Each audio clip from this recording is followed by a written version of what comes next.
خواب اتنے بڑے ہوتے ہیں کہ ان کو ٹوٹتے دیکھنا دل کو توڑ دیتا ہے۔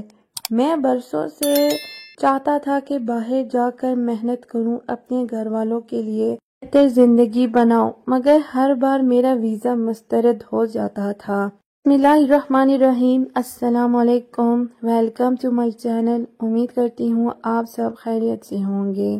معجزہ فیصل آباد کے ارسلان کا ہے۔ ارسلان کا خواب تھا کہ دبئی یا کینیڈا جا کر کام کرے، اچھی کمائی کرے، ماں باپ کے لیے گھر خریدے۔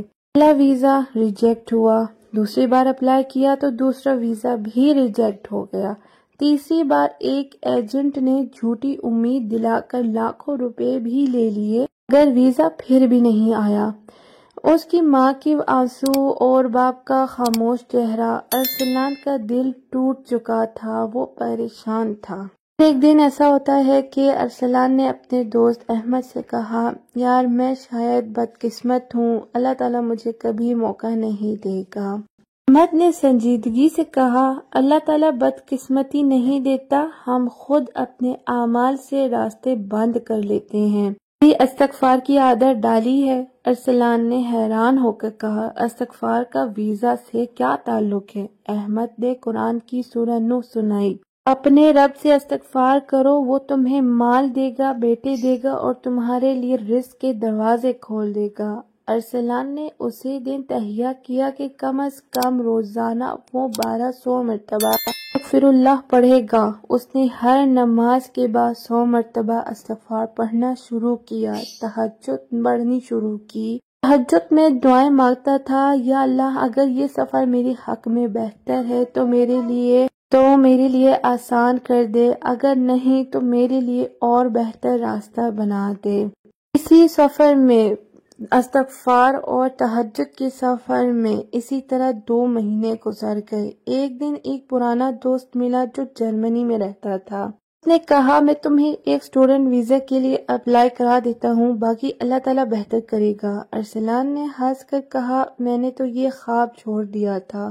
دوست نے کہا، شاید اللہ تعالیٰ نے نہیں چھوڑا۔ کریم صلی اللہ علیہ وآلہ وسلم نے فرمایا، جو شخص کثرت سے استغفار کرتا ہے، اللہ تعالیٰ ہر تنگی سے اس کے لیے نکلنے کا راستہ بنا دیتا ہے اور ایسی جگہ سے رزق دیتا ہے جہاں سے اسے گمان بھی نہیں ہوتا۔ ابن ماجہ۔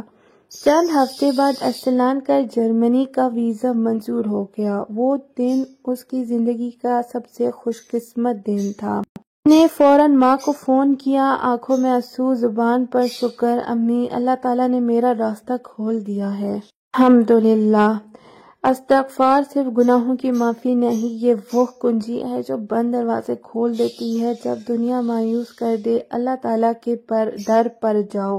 اگر آپ کسی موقع، ویزا یا سفر کے لیے ترس رہے ہیں تو آج سے استغفار شروع کریں، کم از کم 500 بار صبح، 500 بار شام اور تہجد میں دعائیں مانگیں۔ جب آپ کی محنت بار بار ناکامی میں بدل جائے، جب آپ کتابوں میں ڈوب جائیں مگر نتیجہ پھر بھی 0 ہو تو دل ٹوٹ جاتا ہے۔ میں نے ہمت ہار دی تھی لیکن اللہ تعالیٰ نے نہیں ہاری تھی۔ یہ معجزہ ہے لاہور کی ایک طالبہ سائرہ کی۔ سائرہ کا خواب تھا کہ وہ میڈیکل کالج میں داخلہ لے۔ 12ویں کلاس میں اس نے تک محنت کی تھی، دن رات پڑھائی، نوٹس، پریکٹس، سب کچھ۔ پہلا داخلہ ٹیسٹ ناکام ہو گیا، شاید میری قسمت میں نہیں، نے سوچا۔ دوسرا سال اور زیادہ محنت، پھر بھی ناکامی۔ اس بار وہ اتنی مایوس ہو گئی کہ کتابیں بند کر دیں۔ لیکن اس کی کلاس فیلو مریم نے اس سے کہا، ذرا تم ایک چیز بھول رہی ہو، کامیابی صرف دماغ سے نہیں آتی، دل کو بھی اللہ تعالیٰ سے جوڑنا پڑتا ہے۔ سائرہ نے پوچھا، کیا مطلب؟ مریم نے کہا، میں نے پچھلے سال روزانہ 1000 مرتبہ استغفار پڑھا اور تہجد میں دعا مانگی، اللہ تعالیٰ نے کرم کر دیا۔ سائرہ نے پوچھا، پڑھائی تو میں نے پہلے بھی کی تھی، شاید اب دعا کا ہتھیار بھی لوں۔ اس نے فیصلہ کیا کہ اگلے 3 مہینے وہ روزانہ 500 مرتبہ صبح استغفر اللہ اور 500 مرتبہ رات کو استغفر اللہ پڑھے گی، اسی ساتھ تہجد میں بھی یہ دعا مانگے گی، قرآن پاک میں اللہ تعالیٰ نے فرمایا ہے اپنے رب سے استغفار کرو پھر اس کی طرف توبہ کرو، وہ تمہیں ایک بہترین زندگی دے گا۔ کریم صلی اللہ علیہ وآلہ وسلم نے فرمایا جو شخص کثرت سے استغفار کرتا ہے اللہ تعالیٰ ہر تنگی سے نکلنے کا راستہ بنا دیتا ہے اور وہاں سے رزق دیتا ہے جہاں سے گمان بھی نہیں ہوتا۔ اس سفر کا ابھی دوسرا ہفتہ جاری تھا، پڑھائی میں اس کا دل لگنے لگا۔ تیسرے ہفتے اس کو نیند جلدی آنے لگی اور ذہن تیز ہونے لگا۔ اس نے خود محسوس کیا کہ وہ پرسکون ہو گئی ہے اور یہ استغفار کا اثر ہے۔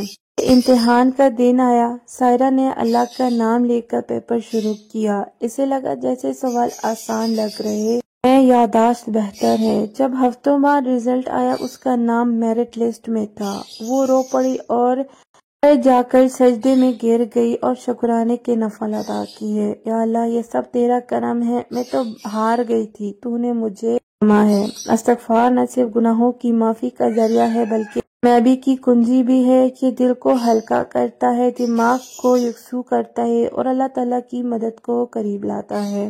اگر آپ بھی کسی امتحان، انٹرویو یا چیلنج کے لیے محنت کر رہے ہیں تو آج سے استغفار کو اپنی روٹین کا حصہ بنا لیں۔ کبھی آپ نے محسوس کیا ہے کہ زندگی کا بوجھ بڑھتا جا رہا ہے، رشتے ٹوٹ رہے ہیں، دل بے سکون ہو رہا ہے، راستے بند ہیں؟ ایسے وقت میں ایک ایسا جملہ ہے جو آپ کی دنیا بدل سکتا ہے اور وہ ہے استغفر اللہ ربی کل ذنب واتوب الیہ۔ یہ صرف لفظ نہیں، یہ اللہ تعالیٰ سے مدد کا سب سے طاقتور دروازہ ہے۔ گناہوں کا احساس پریشانی اور خوف کو تھکا دیتا ہے۔ استغفار دل کو روحانی سکون دیتا ہے، مشکلات سے نکلنے کا راستہ کھولتا ہے۔ جب آپ بار بار استغفار پڑھتے ہیں تو یہ دراصل اللہ تعالیٰ سے مسلسل مدد مانگنے کے برابر ہے۔ رزق میں برکت اور اضافہ ہوتا ہے۔ قرآن میں واضح ہے کہ استغفار بارش، رزق، اولاد اور آسانیاں کراتا ہے۔ یاد رکھیں، استغفار ایک دعا ہے، ایک علاج ہے، ایک ہتھیار ہے۔ یہ زندگی کی گرہیں کھولتا ہے، راستے آسان کرتا ہے اور دل کو سکون دیتا ہے۔ آج سے عہد کریں کہ ہم دن میں کم از کم 100 مرتبہ استغفر اللہ ربی من کل ذنب واتوب الیہ پڑھیں گے۔ یہی وہ چابی ہے جو آپ کی بند تقدیر کا تالا کھول دے۔ گناہوں کی وجہ سے دل بھاری ہو جاتا ہے، استغفار کو دل کو صاف کرتا ہے۔ جب ہم بار بار اللہ تعالیٰ سے معافی مانگتے ہیں تو یہ دراصل دعا اور مدد کی خواست ہے اور اللہ تعالیٰ وعدہ کرتا ہے کہ وہ جواب دے گا۔ اللہ تعالیٰ خود وعدہ کرتا ہے کہ استغفار کرنے والوں کا رزق بڑھایا جائے گا۔ صحت، خشک سالی یا زندگی کی رکاوٹیں استغفار سے ختم ہو جاتی ہیں۔ استغفار ایک ایسی دعا ہے جو دنیا اور آخرت دونوں میں سکون اور کامیابی دیتی ہے۔ چلتے پھرتے دل میں استغفر اللہ ربی من کل ذنب واتوب الیہ پڑھتے رہیں۔ کہتی ہوں آج کی یہ ویڈیو پسند آئی ہے۔ ویڈیو پسند آئی تو ویڈیو کو لائک، چینل کو سبسکرائب اور دوسروں کے ساتھ شیئر کر دیں۔